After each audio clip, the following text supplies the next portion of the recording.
Oke, nah jadi kali ini gue mau berbagi pengalaman dikit tentang pengalaman gue selama memakai Linux itu 1 tahun belakangan ini buat daily driver dan kuliah juga. Gue jadi sekarang mahasiswa kan. Nah, eh, sebelum gue ceritain pengalaman gue, mungkin gue bakal kayak ngasih tahu latar belakang kenapa gue milih untuk pakai Linux. Jadi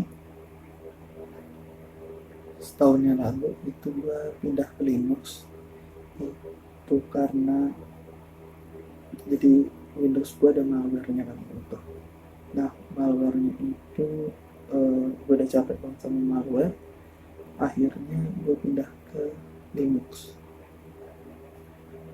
Oke, itu doang sih sebenarnya awalnya, kayak gue penasaran kan.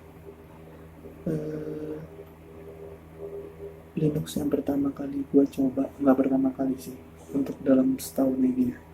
Kalau misalnya pertama banget, sebelumnya udah pernah pakai Linux Ubuntu. Sebelumnya udah pernah pakai Ubuntu, tapi itu cuma sebentar doang kan. Nah, tapi untuk yang sekarang ini gue cukup konsisten, jadi gue nggak dual boot, gue cuma pakai Linux doang. Untuk Linux yang pertama gue pakai itu gue pakai namanya Zorin OS. Oke, Zorin OS ini dia free, ada yang free, ada juga yang berbayarnya. Oke, ini gue lagi di Zorin OS. Nah, oh ini udah berubah, udah baru deh. Waktu itu pertama gue coba itu dia masih 15.2 kalau nggak salah, belum kayak sekarang. Kenapa gue pakai Zorin dulu? Pertama, gue milih Zorin karena dia ngasih tampilan yang bagus gitu menurut gue. Mana ya gambar? Nah, si Zorin ini dia nih, kita lihat di sini. Dia kayak tampilannya itu nggak beda jauh gitu sama Windows gitu. Jadi ya gue nggak terlalu merasa perubahan untuk dari segi tampilan kan. Zorin OS screenshot.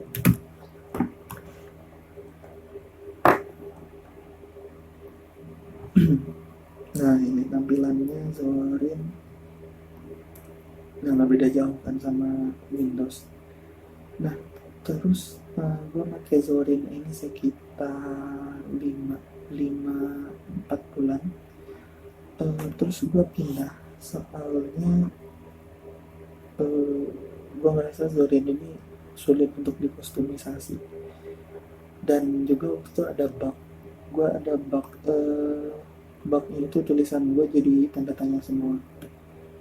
Nah, akhirnya gue pindah. Terus gue pindah ke Mint, Linux Mint.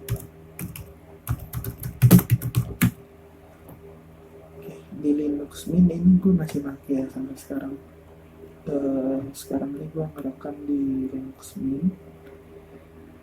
Oke, untuk Linux Mint sendiri tampilannya sebenarnya nggak terlalu semewah Zorin, tapi dia ngasih kita tuh kustomisasi yang cukup banyak gitu, kayak temanya tuh juga banyak. Pakai yang Cinnamon 20.1, terus juga update-annya ya bisa gue bilang cepet sih kalau Linux Mint.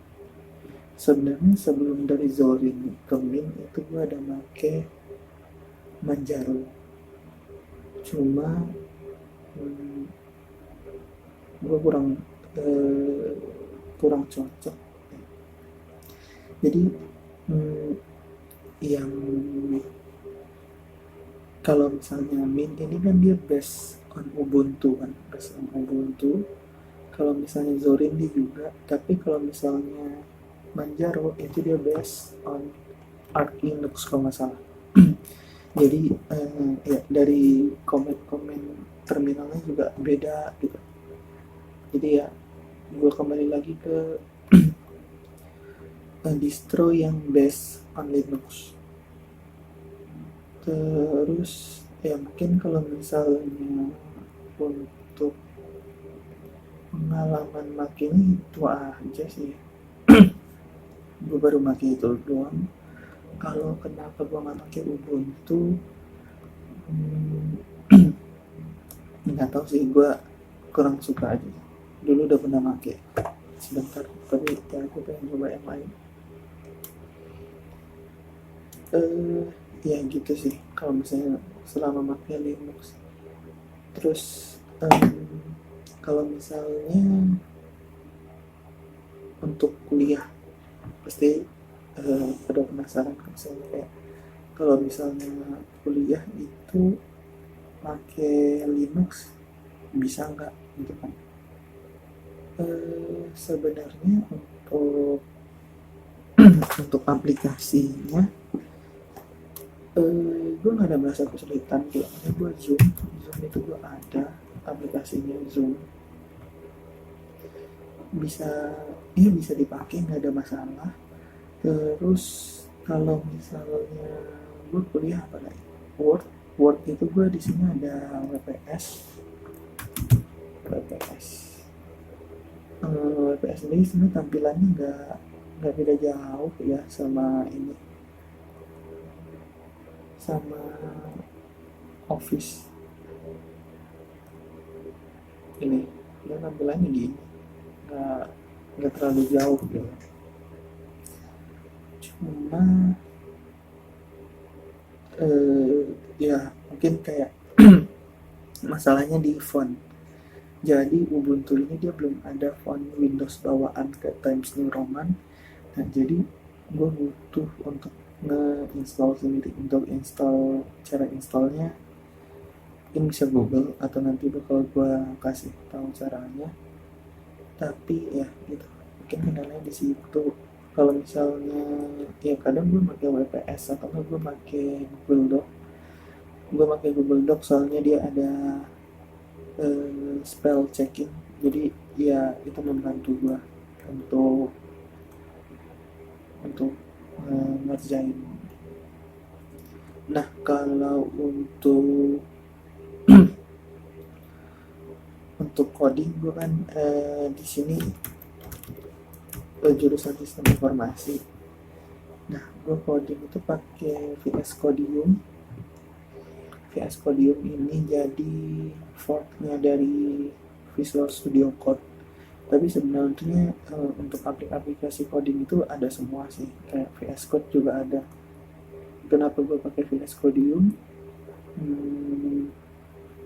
Soalnya dia nggak butuh akun Microsoft ya pokoknya gue menghilangkan ketergantungan sama Microsoft lah gitu.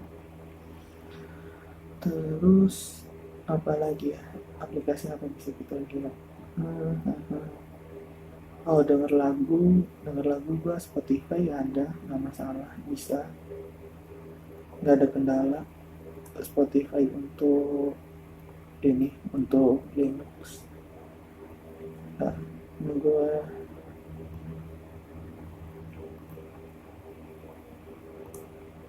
jadi sebenarnya untuk aplikasi-aplikasi di Linux itu udah banyak sebenarnya.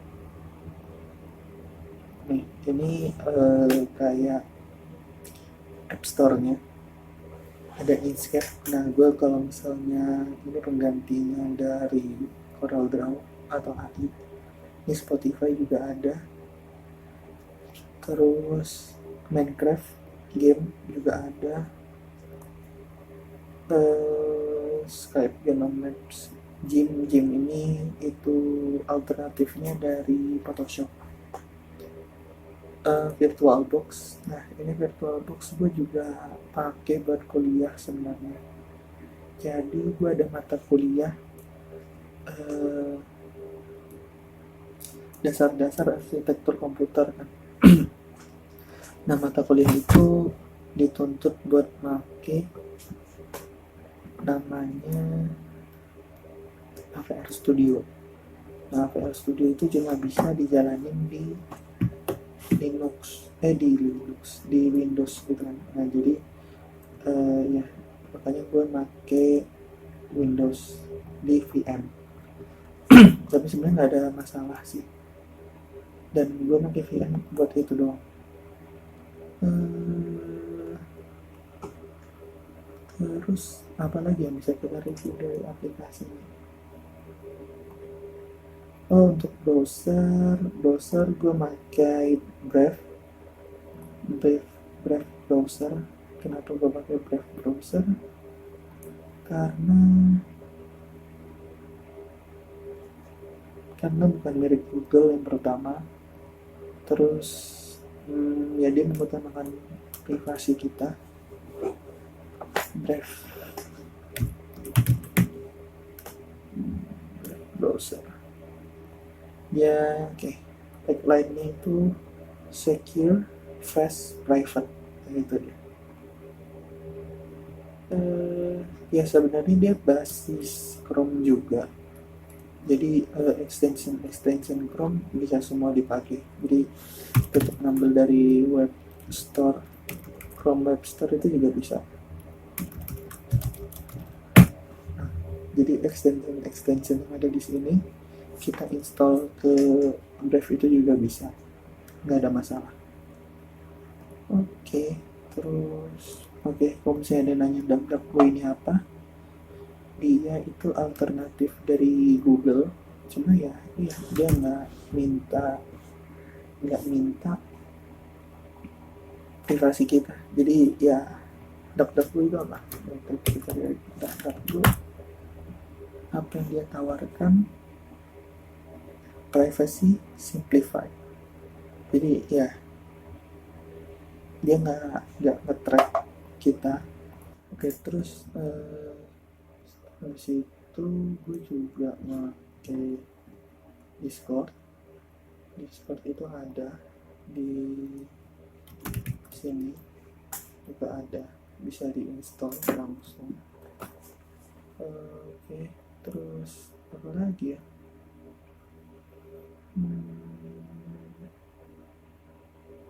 VirtualBox, Codium. Udah sih, paling itu aja. Terus kelebihan selama pakai Linux yang gua rasain itu, kalau misalnya pakai Linux itu yang pertama, gua ngerasa mudah dalam install aplikasi sih, itu yang paling berasa. Kayak gue nggak perlu next gitu loh. Soalnya gue install apa ya, gue contohin ini, gue mau install, belum juga sih mau install apa, tapi cukup dengan misalnya sudo ini buat jadi super user gitu kan. Terus apt install, apt ini package-nya install, terus nama aplikasinya apa gitu kan. Saya gue mau install apa ya, gue bingung juga, Minecraft gitu, scan password.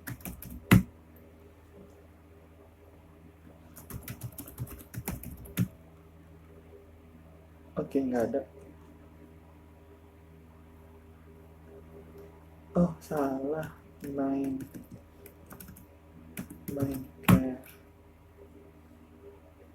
Oh, lagi juga. Apa lagi? Ya, tapi ya segampang itu sih ya. Kalau misalnya mau apa-apa gitu. Kalau misalnya ya itu dong sih. Terus yang lainnya, kelebihannya lebih mudah dikustomisasi ya. Terus gue juga nggak bosen sih, gue udah bosen sama Windows sebenarnya, jadi ya gue pindah ke Linux juga gara-gara itu. Kekurangannya mungkin kekurangannya buat gamers kali ya, tapi Steam on Linux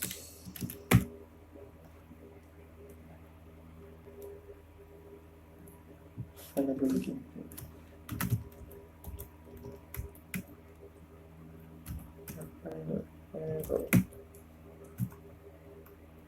available game on Steam Linux.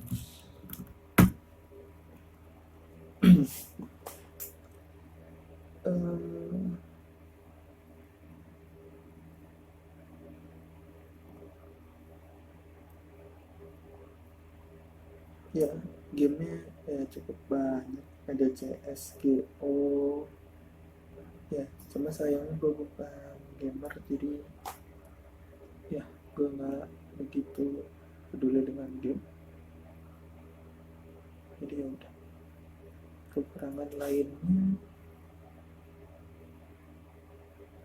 apa ya, kayaknya nggak ada sih. Kelebihannya mungkin banyak, tapi ya gue nggak tahu sih. Kelebihan Linux itu oke, kita lihat aja ya. Open source, security yang baik, ya distronya banyak ya. Terus juga ini update software yang baik ya, cukup sering sih. Oh, ini buat PC-PC kentang ya, ada distro tertentu dari Linux yang bisa kustomisasi ya. Terus komunitas stabil juga. Kekurangan Linux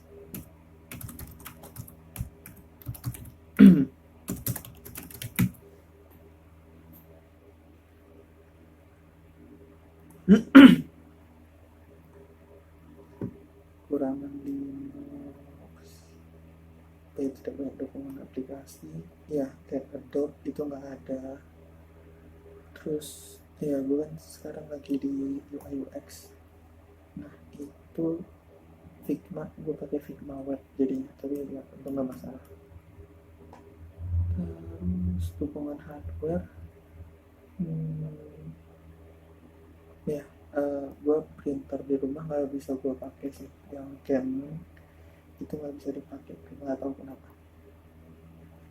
Terus bayaran support berbayar, tapi ini gue nggak tahu apa. Oke, ya mungkin itu sih kekurangan kelebihannya. Terus kendala sejauh ini gue nggak ada ngalamin kendala apa-apa. Kalau misalnya gue tanya betah atau enggak, ya gue betah sih pakai Linux, dan ya gue nggak tahu sampai berapa lama gue masih pakai Linux. Mungkin itu aja sih. Kalau misalnya ada yang mau coba untuk pakai Linux, nggak masalah ya. Maksud gue nggak ada kendala yang berarti sih sejauh ini. Jadi kalau misalnya mau pakai Linux ya pakai aja. Paling ya yang pertama sih harus berani nyoba dan ya googling gitu masalahnya apa. Jadi ya nggak, jangan bingung sendiri gitu. Terus juga kayak gabung di komunitas gitu mungkin. Yang penting ya cari aja, pasti ada yang ngalamin masalah yang sama gitu. Ya untuk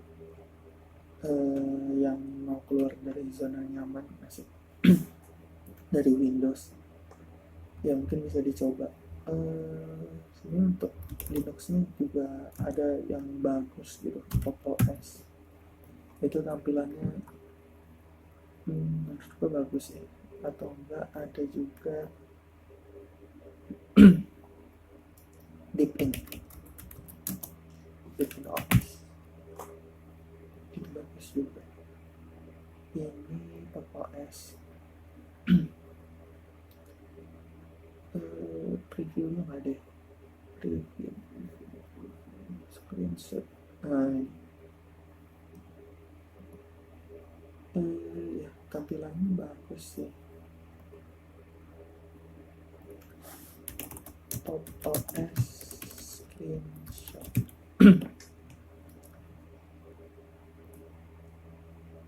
Nah, tampilannya nggak membosankan sih. Kalau Deepin juga bagus juga Deepin. Cuma kenapa gue nggak pakai, soalnya ya itu kayaknya untuk di kustomisasi itu rada susah sih.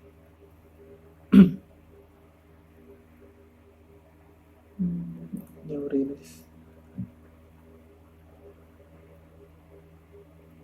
Deepin ini dia modelnya kayak ini sih, Mac OS gitu ya. Mungkin bisa dicoba kalau misalnya mau lihat distro yang lain tuh. Biasanya gue ke Watch Distro, Distro Watch deh salah. Nah di sini banyak banget, bisa gue lihat di sini banyak banget distronya, bisa lo pilih. Di sini yang paling HDP ini apa ya, hit per day. Oke. Berarti ini berdasarkan websitenya. MX Linux, Manjaro, Mint, Pop! OS, Ubuntu, Debian. Ini banyak sih, ya mungkin bisa dipilih salah satu. Terus juga kalau misalnya emang udah mau pakai Linux itu ya kalau bisa nggak usah dual boot sih, itu malah jadi setengah-setengah. Kalau mau pindah ya pindah seluruhnya aja gitu langsung. Oke, mungkin sampai itu aja review 1 tahun ya. Gue nggak tahu sih tahun depan masih pakai Linux atau enggak, tapi ya mungkin harusnya beda jauh sih. Soalnya yang gue lakuin itu aja. Oke, sekian, terima kasih.